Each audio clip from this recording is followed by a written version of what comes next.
Hi guys, welcome to my channel the pressure cooker. ఇవాళ చేసుకోబోయే recipe sambar masala powder.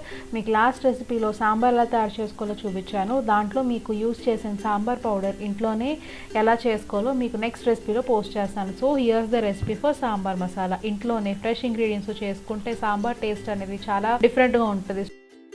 ముందుగా ఒక ప్యాన్ తీసుకుని దాంట్లో 1/2 కప్ ఆఫ్ ధనియాలు వేసుకుని లో ఫ్లేమ్ మీద రోస్ట్ చేసుకోవాలి. ఒక 5 నుంచి 10 నిమిషాలు పడుతుంది రోస్ట్ చేసుకోవడానికి. దాని తర్వాత 10 నుంచి 12 ఎండుమిరపకాయలు తీసుకోవాలి. ఎండుమిరపకాయలు మీకు కారం సరిపడా తీసుకోవచ్చు. ఇక్కడ 10 నుంచి 12 తీసుకున్నాను. అవి కంప్లీట్గా రోస్ట్ చేసుకోవాలి. రోస్ట్ చేసుకొని పక్కన పెట్టుకోవాలి. ఇప్పుడు అదే ప్యాన్లోని శనగపప్పు 1/4 కప్పు, మినపప్పు 1/8 కప్పు, బియ్యం 1 టేబుల్ స్పూన్, జీలకర్ర 2 టేబుల్ స్పూన్లు, మెంతులు 1 టేబుల్ స్పూన్ వేసి కంప్లీట్గా రోస్ట్ చేసుకోవాలి. ఈ పప్పులన్నీ మాడకుండా లో ఫ్లేమ్ మీద 10 నిమిషాల పాటు జాగ్రత్తగా వేయించుకోవాలి. వేయించుకున్న తర్వాత ఇవి కొంచెం రంగు మారిన తర్వాత ఒక 1 టేబుల్ స్పూన్ ఆఫ్ గసగసాలు వేసుకోవాలి. తర్వాత మిరియాలు కానీ మిరియాల పొడి కానీ 1 టేబుల్ స్పూన్ వేసుకోవాలి. వేసుకుని ఇవి కూడా కంప్లీట్గా వీటితో పాటు ఒక 2 నిమిషాలు ఫ్రై చేసుకుంటే సరిపోతుంది.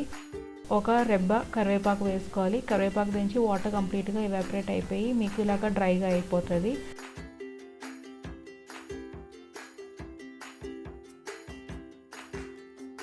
కరివేపాకు డ్రైగా అయిపోయిన తర్వాత ఫ్లేమ్ స్విచ్ ఆఫ్ చేసేసి ఈ దినుసులన్నీ కంప్లీట్గా చల్లారిన తర్వాత మిక్సర్ గ్రైండర్లో వేసుకుని ఇవి ఫైన్ పౌడర్ కింద గ్రైండ్ చేసుకోవాలి.